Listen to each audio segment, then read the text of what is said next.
آقا با درود و خسته نباشید خدمت دوستای عزیز و گل. آقا قضیه جنگلی که سوخته رو شما میدونی قضیهش چیه؟ قضیه بذار من براتون میگم که روشنشینه بتون.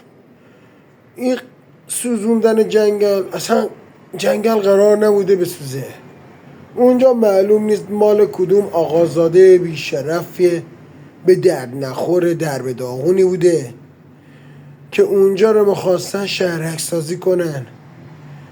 حالا بنا به دلایلی چون نمیتونستن اونجا رو شهرک سازی کنن، چشمای اون چشما همه دنبال اونجا میرفته و 1000 تا کامیون بعد میرفته و چوبا رو بیاره بیرون و خالی کنه و فلان کنه و اونجوری کنه. تصمیم به چه کاری گرفتن؟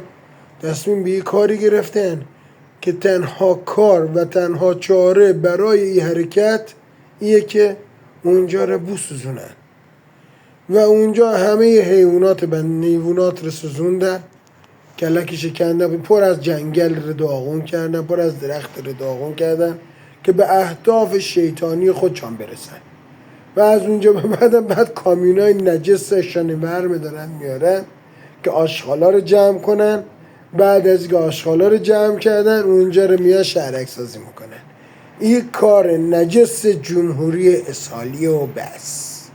ریدم تو دهن همشان، شاشیدم به هیکل همشان.